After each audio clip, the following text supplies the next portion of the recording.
Good morning, guys! We are in Stephansplatz, city center of Vienna. That's why there's a lot of people around. It's very busy. And we are heading to one of our destinations for today. Oh, nice! Agtuken. Oh.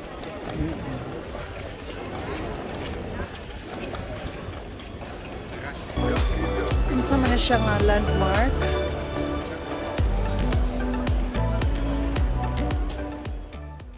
This is Leopoldsbrunnen, one of the two moat fountains dating back to the 15th century.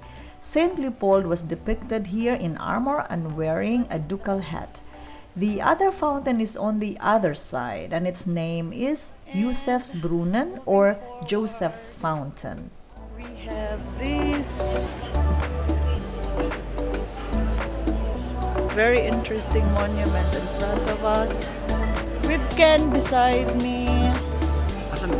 Travel with Torken. Here is the plague column or Trinity column in German. It's the Wiener Pestsäule, which was built after the Great Plague epidemic in 1679. This Baroque memorial is one of the best known and most prominent sculptural artworks in the city.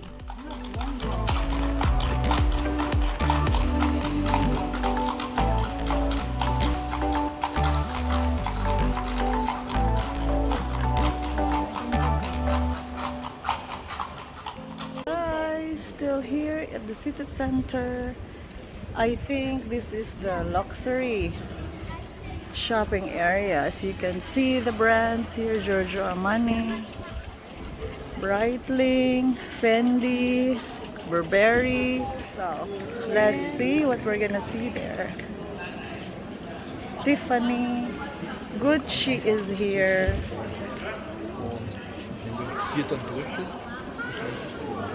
D&G.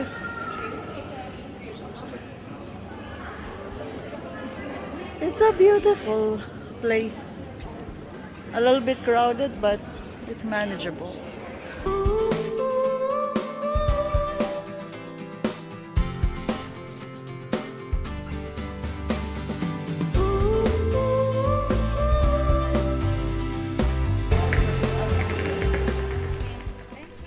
This is the Hofburg, the former principal imperial palace of the Habsburg dynasty. This was built in 13th century and expanded several times afterwards. It also served as the imperial winter residence. A Schönbrunn Palace was the summer residence. Guys, check my previous video about the Schönbrunn Palace. Since 1946, it is the official residence and workplace of the President of Austria.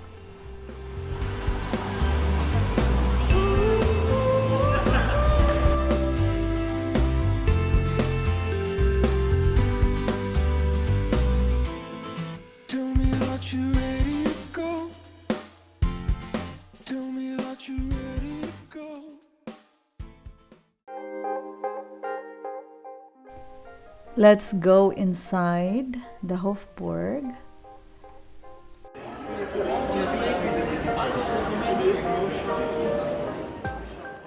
Here we can see the Sisi Museum, which shows the true personality of the often misunderstood Empress Elizabeth by means of numerous personal objects of the Empress. The tour of the Sisi Museum begins with the Empress' death and tells, room by room, how the myth of Empress Sisi came into being, which was strongly influenced by the Sisi films.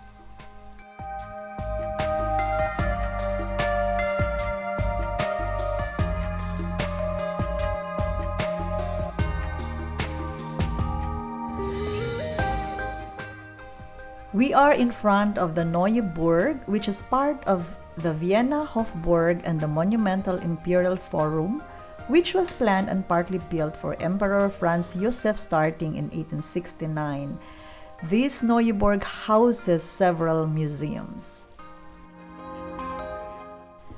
Since we don't have the luxury of time to really explore this vast complex, my friends and I have decided to just take an hour car tour around the area. So come join us! Weil immer wenn der Siegträger sich in einer Schlacht zurückgekehrt ist, hat er irgendwo ein Schloss bekommen. So war das früher. Da hat man noch was bekommen. Heute kostet es nur das Leben. Genau, so ist das. Paminaw mo ha, paminaw mo. Dann rechts, da ist auch ein Denkmal, das ist der Erzherzog Karl. Der hat eine Schlacht in Aspern gegen Napoleon gewonnen, der bis dahin noch als unbesiegbar galt. Und vorne ist das Denkmal der Kaiserin Maria Theresa. Die Statue ist 16 Meter hoch, denn sie hatte 16 Kinder. Was, so viele? Sonst hat sie keine Hobbys gehabt. Oh, einmal Mann, einmal Mann.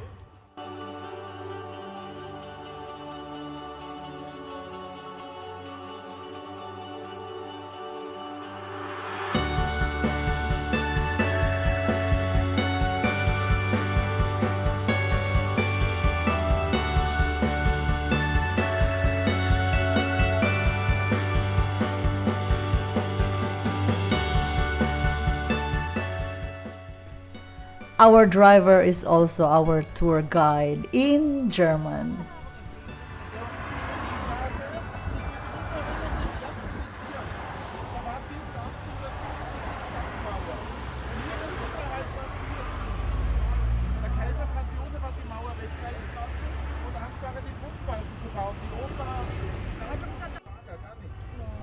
We are passing by the Volksgarten, which is a public park in the First District of Vienna. The garden, which is part of the Hofburg Palace, was laid out by Ludwig Remy in 1821. The park was built over the city fortifications that were destroyed by Napoleon in 1809. The Volksgarten was opened to the public in 1823.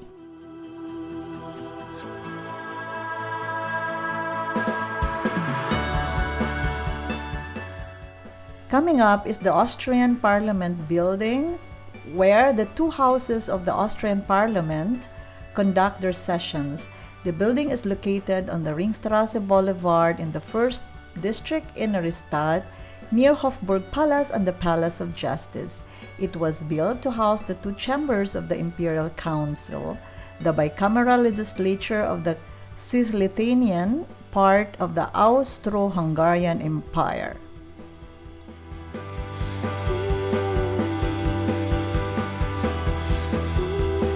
Ito po, Doy. Hello! Das ist das Kaya ganahan ko nächste. kasakay ka po. Das nächste rechts ist das Burgtheater. Da sind viele Deckenmalereien drinnen von Gustav Klimt. Da hat er gemalt zusammen mit seinem Bruder, John! wo er seine berühmten Bilder gemalt hat, wie zum Beispiel den Kuss. Das alles bemalt drinnen, unter den Decken, also die Gewölbe. Ja.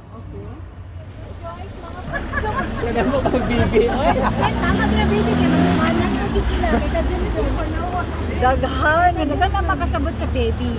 Dansa. Daghan ay babies ko. Janet! Thank you, thank you.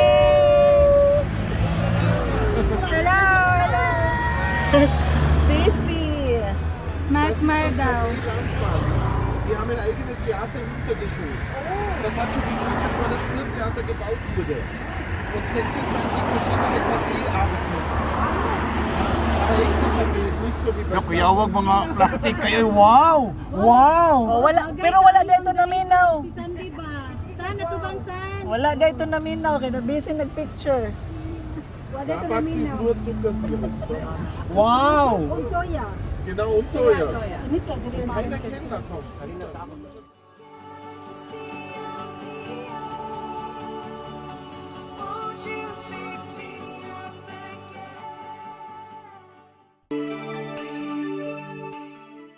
We are now driving around the Amhof Square, which is one of the oldest and most historical squares in Vienna. Particularly worth seeing here is the church from whose balcony Pope Benedict XVI gave an address in 2007.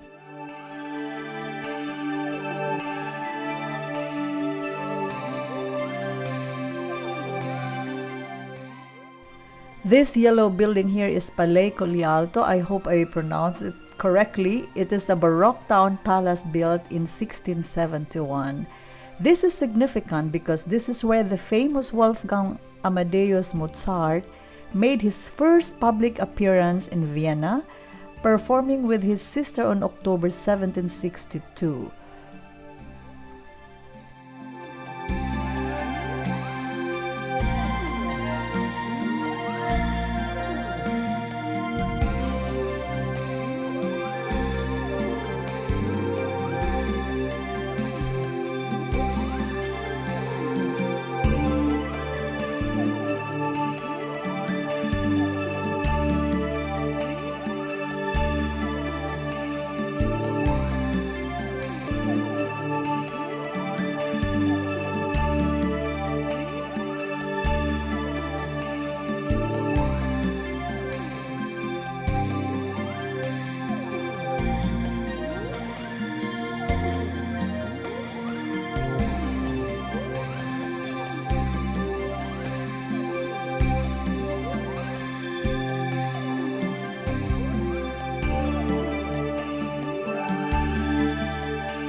We are now passing by the Minoritenkirche, in English, Friars Minor Conventual Church, which was built in French Gothic style in the Altstadt of Vienna. The site on which the church is built was given to followers of Francis of Assisi in 1224. The foundation stone was laid by King Ottokar II of Bohemia in 1276. Also hier ist alles sauber, oder? Alles ist sehr Und die U-Bahn ist auch Und ist sauber. auch von der Lebensqualität Platz 1 auf der Liste. Und die U-Bahn ist auch sauber. Und wenn man nach Paris fährt, da ist alles schmutzig. Ja.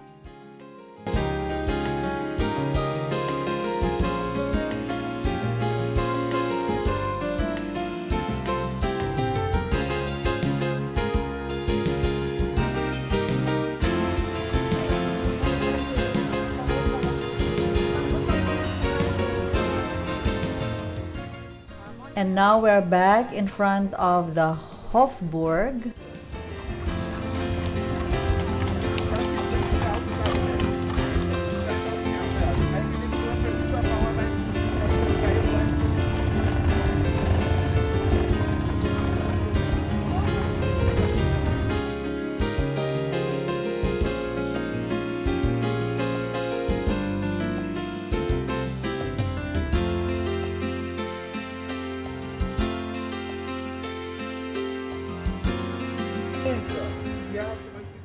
We are passing by Josefsplatz or Joseph Square, which is a public square located at the Hofburg Palace.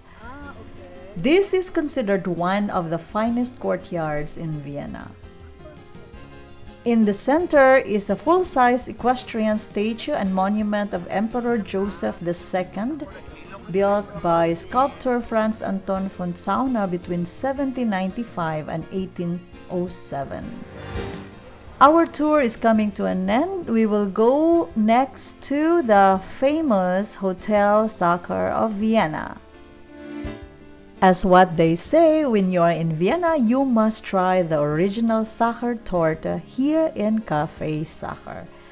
And as expected, we have to wait to be seated. The queue outside is quite long, but I'm sure it is worth the wait.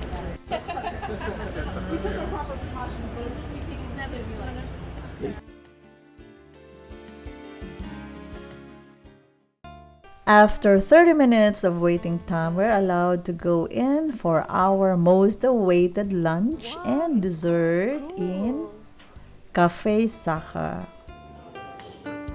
Hotel Sacher is a 5-star luxury hotel in Vienna which is famous for the specialty of the house, the Sachertorte, a chocolate cake with apricot filling. There is also an art gallery in this hotel with works from the 19th century. This hotel was founded in 1876 by the restaurateur Edward Sacher, whose father, the confectioner Franz Sacher, had become famous for his Sachertorte, which he allegedly created for a reception given by the Austrian state councillor Clemens von Metternich in year 1832. Edward Sacher opened his first restaurant in year 1873.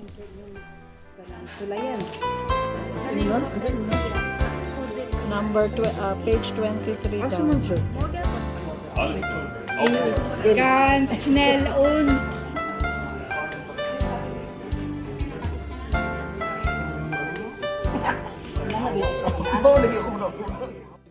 So all of us have Almdudler, which is a traditional carbonated drink in Austria.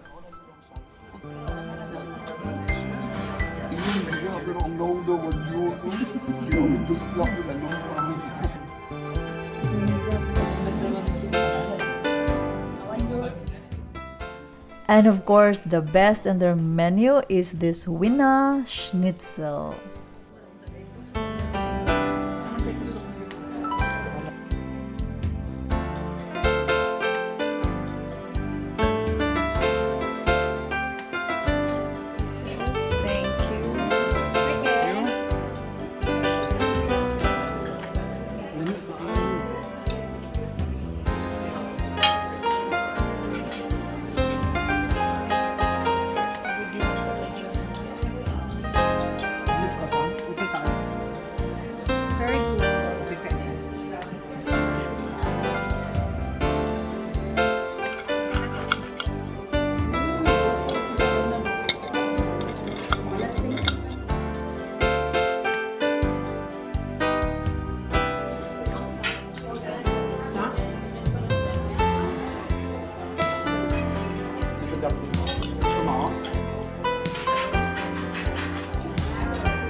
ito muna ako sa kela.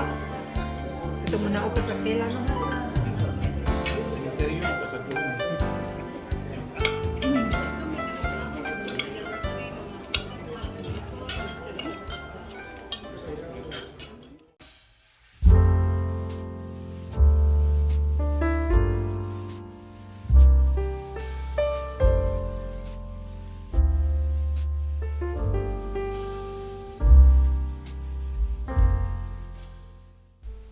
Sachertorte, or cake, consists of a dense chocolate cake with a thin layer of apricot jam in between two halves, coated in dark chocolate icing on top and sides.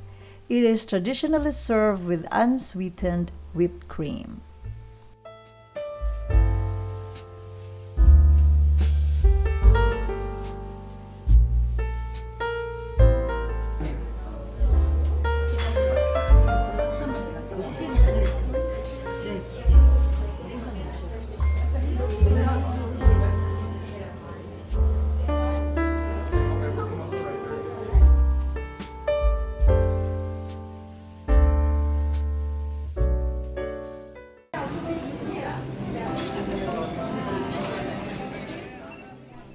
We are now here in the Sacher store, which is just adjacent to the Cafe Sacher, to buy gifts for us to take for our families back in Germany. Oh,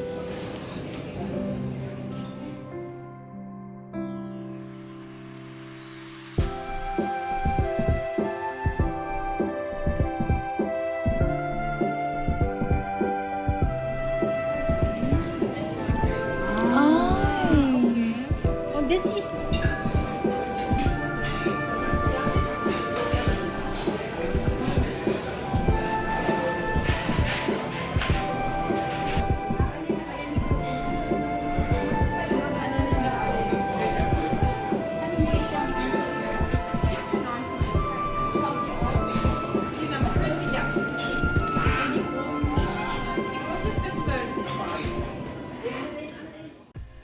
So now the trip is over and we are flying back to Germany. Guys, I hope you enjoyed watching my videos of our trip in Vienna, Austria. Thank you for watching and I'll see you in my next video. Bye!